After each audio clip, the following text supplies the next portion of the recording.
তার বিনিময়ে তার ফল কি হলো? আমি দেব না তোমার কাছে, আমি দেব না। বিশ্বাস করো, আমি তোর পিতা। তুমি মা বলে কাঁদতে পারছো, আমি পিতা। আমি কি কাঁদতে পারছি না? আমার বুকটা যে ফেটে যাচ্ছে। স্বামী, তোমাকে বলেছিলাম না হরিনাম বন্ধ করো। এই হরিনাম করতে গিয়ে আজ কি হলো? এই গোপাল, এই গোপাল, আমি বুঝতে পেরেছি তুই ঘুমিয়ে আছিস না। এই দেখ, তুই তো আমার জীবনের আলো। তুই যদি চলে যাস, আমার জীবন পথে কি আলো দেখাবে? তুই বলে দে খোকা। ও মা, সন্তান কেবলমাত্র ওই শ্মশানে ঘাটে গিয়ে মুখে অগ্নি দেওয়ার জন্য নয়, বৃদ্ধ বয়সে দুথালা ভাত দেওয়ার জন্য নয়। সন্তান হলো যেদিন আপনি থাকতে পারবেন না, আপনার বাড়ির মন্দির বাড়তেন তুলসী মঞ্চটা যে রয়েছে, এই তুলসী মঞ্চে কে জল ঢালবে, কে একটি ধূপ দেবে, কে আপনার কর্মে হরি কথা শোনাবে। এর জন্যই কিন্তু সন্তান কামনা বাসনা। সন্তান আর কোনো কিছুর জন্য নয় মা, পূর্বপুরুষ করে এসেছে বলে আমরা করে যাচ্ছি। কিন্তু আসল কথা হলো সন্তান কৃষ্ণ ভক্ত হবে আর বাবা মাকে কৃষ্ণ কথা হরি কথা শোনাবে।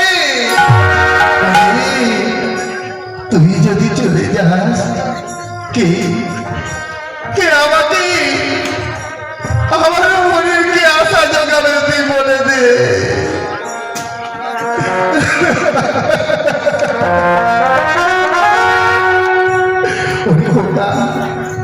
খোকারি, তুই মামা বলে তুই একবার ডাকটা খোকা। আমার জীবন পাথে দেখা দেখে আলু, দেখা দেখে আলু।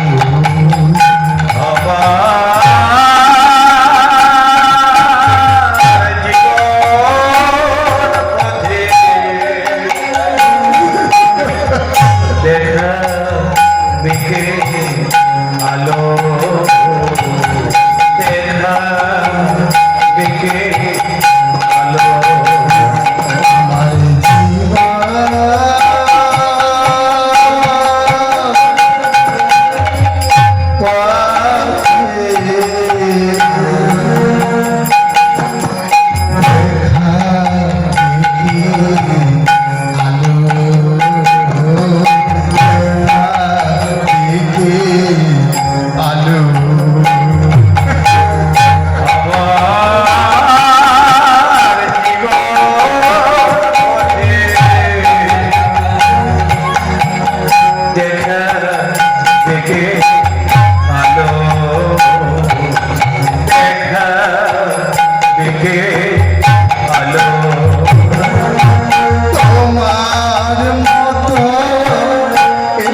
এসে বলছে গোরা কুমোর, এই গোরা কুমোর, আমি শুনলাম এই হরিনাম করতে গিয়ে নাকি তোর 1 বছরের ছোট্ট শিশুকে তুই পিষ্ট করে মেরে ফেলেছিস, পদে পিষ্টে মেরে ফেলেছিস।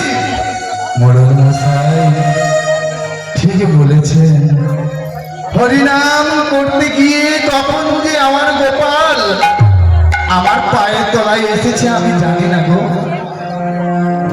তা তুই কি বলছিস কি এই গ্রাম থেকে তোকে বেরিয়ে যেতে হবে? আর একজন গ্রামের আর একজন লোক বলছে, মোড়ল মশাই ও যদি অন্য গ্রামে যায় তাহলে তো অন্য কারোর ছেলে ওর কাছে আসবে, ও তো হরি হরি করে নাচবে, আর নাচ দেখার জন্য অন্য বাড়ির ছেলে আসবে, অমন ভাবে ও যদি আবার তাকে মেরে ফেলে, তাই বলছি ওকে বঞ্চ মেরে ফেলুন। ওমা হয় কখনো? মোড়ল বলছে না না এটা সম্ভব নয়। আর একজন বলছে ওর হাত কেটে দিন, ওর পা কেটে দিন, ওকে জলে ভাসিয়ে দিন। বলছে না না গোরা কুমোর তুমি কি চাও? মোড়ল মশাই আমি আর কি চাইবো মোড়ল মশাই, আমার যা পাওনা আমি তো পেয়েই গেছি, আর কি চাইবো? না তোমাকে তোমাকে চিন্তা করতে হবে, তোমাকে ভাবনা করতে হবে তুমি কিভাবে তুমি সাজা গ্রহণ করবে। মোড়ল মশাই সাজা দেবেন, সাজা আপনাকে দিতে হবে না। আমি যে সাজা পেয়ে গেছি এর থেকে আর বড় সাজা কি আছে? এতে যদি আপনাদের মনোনীত না হয় তাহলে আমি আপনাদের বলছি, আমি যে হাতে আমার সন্তানকে হাতে তুলে পায়ের কাছে আমি ছুঁড়ে ফেলে দিয়েছি, আমি আমার সেই হাতকে কেটে ফেলবো। একটি হাত তো কাটলে হবে না, 2টো হাত কাটতে হবে। আমি 2টো হাত কেটে ফেলবো, এই 2টো হাত আমার রক্ষা করে দরকার নেই। এই হাত দিয়ে আমি আমার গোপালকে তুলে আমার পায়ের কাছে ফেলে দিয়েছি, আমি এই হাত আর রাখবো না, আমি কেটে ফেলবো। আপনারা সবাই শুনলেন তো? শুনলেন? গ্রামের যারা এসেছেন সবাই শুনলেন? গোরা কুমোর কি বলছে শুনলেন? ঠিক আছে তাহলে কেটে দেখাও।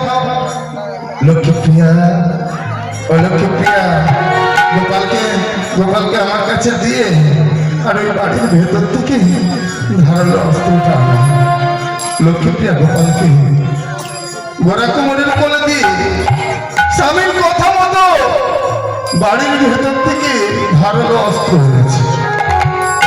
গোপালকে নিজের কোলে নিয়ে ধারালো অস্ত্রটা স্বামীর হাতে দিয়ে বলছে, স্বামী তুমি কি করতে চলেছো? ঠিক দেখো না, আমি কথা দিয়েছি মোড়ল মশাইয়ের কাছে, কথা রাখতে হবে না, না হলে যে অনেক অন্যায় হয়ে যাবে। এই বলে কি করেছে মা, ধারালো অস্ত্রটা নিয়ে ওপর থেকে তুলে ডান হাতে ধরে বাম হাতটা কেটে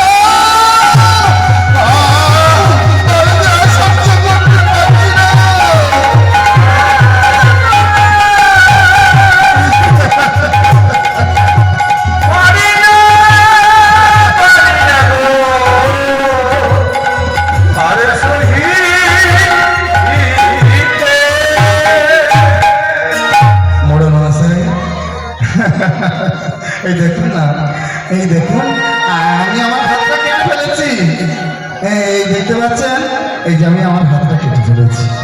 বেশ করেছো, একটা হাত তো কাটলে, আর একটা হাত। ও মোড়ল মশাই একটা হাত দিয়ে তো একটাই হাত কাটা যায়। ও মা এই হাতটা দিয়ে তো এটা কেটে ফেলেছি, কিন্তু এটা কাটবো কি করে?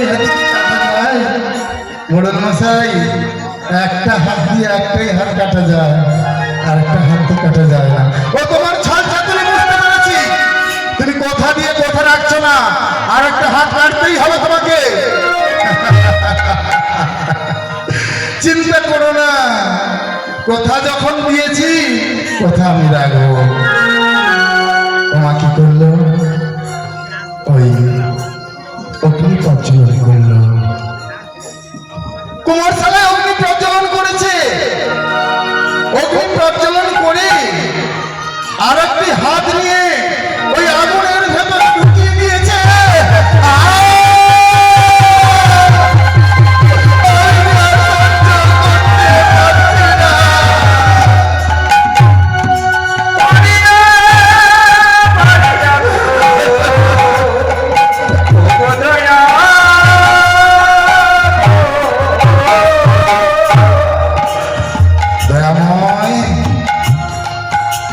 তোমার কেমন বিচার? মোড়াল বলছে কি গোরা কুমার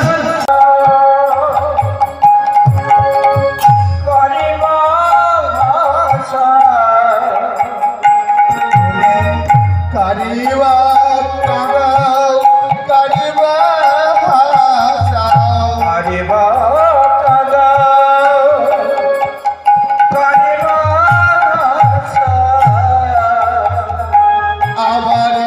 জলে ভাসাও তুমি শিলা।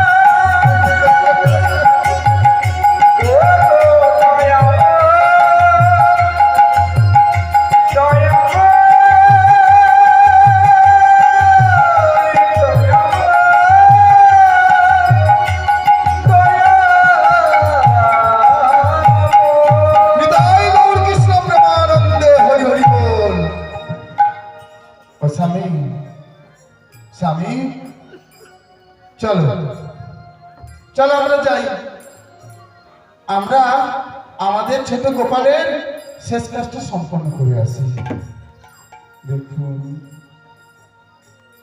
গোপালকে পারবেন না, ছোট্ট ছেলেকে, 1 বছরের শিশুকে মা বুকে পাশান চাপিয়ে বুকটাকে শক্ত করে স্বামীর হাত ধরে বলছে, স্বামী আমি বুঝতে পেরেছি তোমার যন্ত্রণা হচ্ছে, চলো স্বামী চলো, আমি আমার গোপালের শেষ কাজটা সম্পন্ন করে আসি, চলো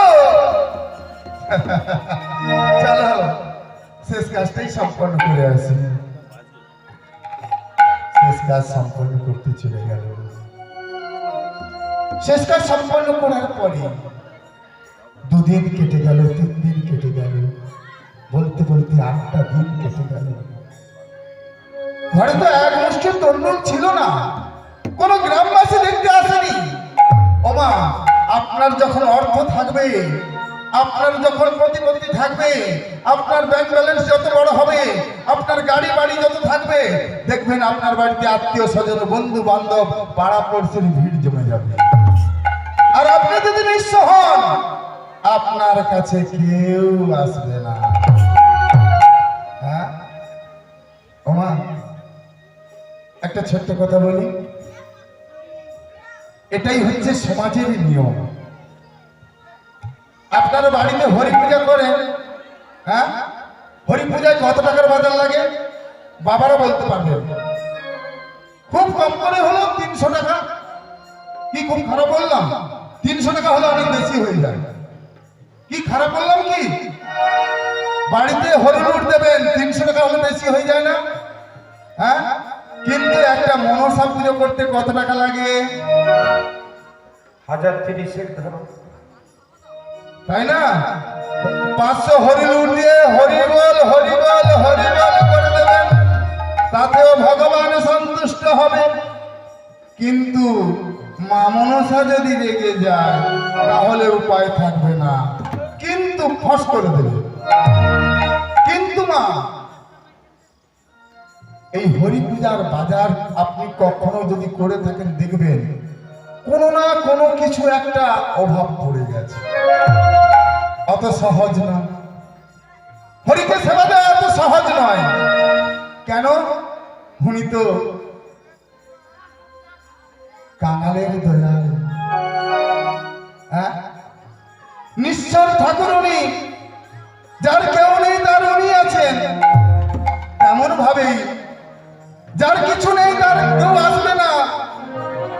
যার অনেক কিছু আছে অনেকে আসবে।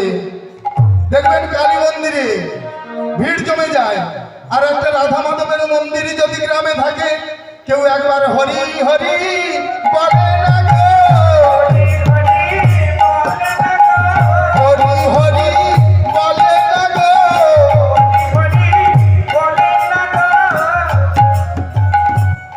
হরি মন্দির আছে, রাস্তা দিয়ে চলে যাচ্ছে, একবারও বলে না হরি বল হরি বল হরি বল। কিন্তু যদি একটা কালী ঠাকুর থাকে কালী মন্দির, তখন দেখবেন জয় মা কালী, আমি যাচ্ছি আমার যেন মঙ্গল হয়, পাঠা বলি দেব, তাই না? পাঠা। আর শেষে সব কাজ হয়ে যাবে, বলবে মা ওই ফড়িং ধরে খাও। এটাই হচ্ছে কলির জীবের ধর্ম। তা যাই হোক, কেউ নেই, শেষ কার্য সম্পন্ন করি। 8 দিন কিছু জুটলো না, শুধু দুজনার নয়, রাধা মাধবের মন্দিরেও সেবা দিতেও পারলো না। তাই লক্ষ্মীপ্রিয়া নিজের কথা না ভেবে যেই বসনটা পড়েছিল সেই বসনটাকে দ্বিখণ্ডিত করে একটা ভিক্ষের ঝুলি বানিয়েছে। মা তো এখানে যে গোপাল রয়েছে, বাড়িতে যদি আপনার গোপাল থাকে, যদি আপনি সেবা নিতে না পারেন তাহলে কতটাই কষ্ট হবে। যারা গোপালকে সেবা দেয় তারাই জানে। তেমন মায়ের কষ্ট হচ্ছে নিজেদের জন্য নয়, ওই মন্দিরের গোপালের জন্য, রাধা মাধবের জন্য। স্বামীর কাছে এসে বলছে, স্বামী আমি আজকের একটা সুকর্ম করব। তুমি আবার কি সুকর্ম করবে?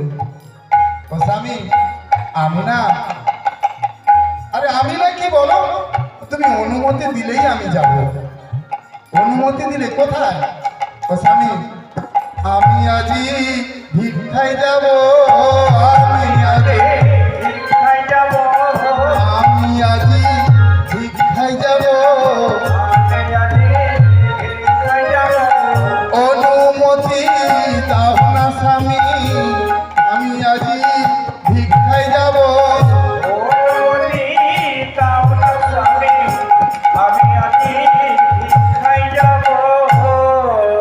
কি বললে? ভিক্ষায় যাবে? ভিক্ষায়? হ্যাঁ তুমি যাবে, সেদিন যাবে যেদিন আমার এই দেহে প্রাণ থাকবে না, সেদিন তুমি যেও ভিক্ষায়। তুমি কি ভেবেছ কি আমার হাত দুটো নেই, কিন্তু আমার এখন প্রাণ আছে, আমার পা আছে। আমি থাকতে থাকতে তুমি ভিক্ষায় যাবে? তোমার ভিক্ষায় যাওয়া হবে না। ওই ভিক্ষার ঝোলাটা আমায় দাও, আমার কাঁধে পরিয়ে দাও।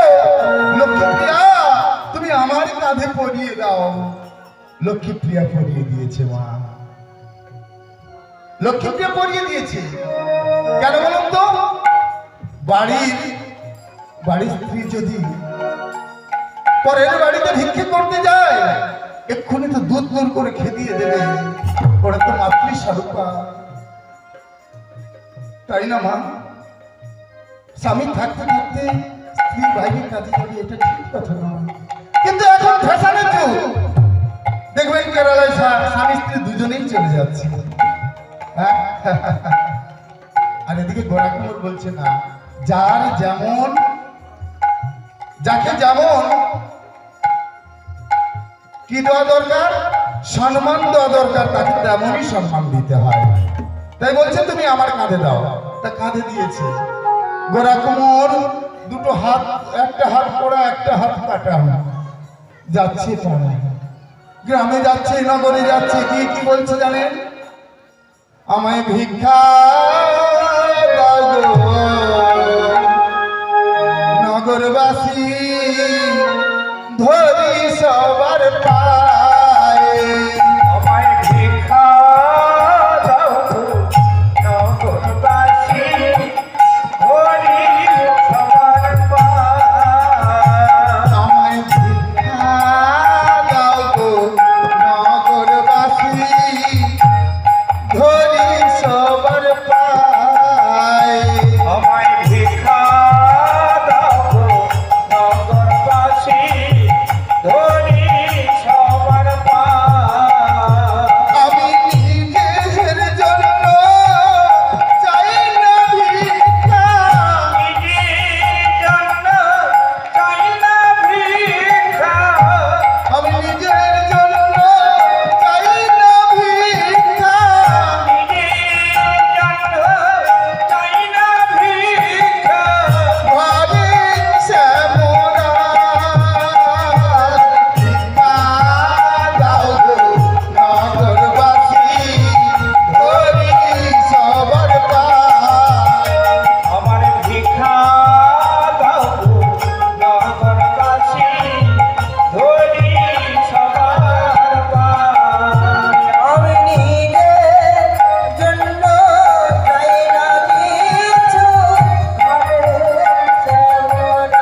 আর একবার বল, ভিক্ষা দাও গো নগরবাসী, ধরি সবার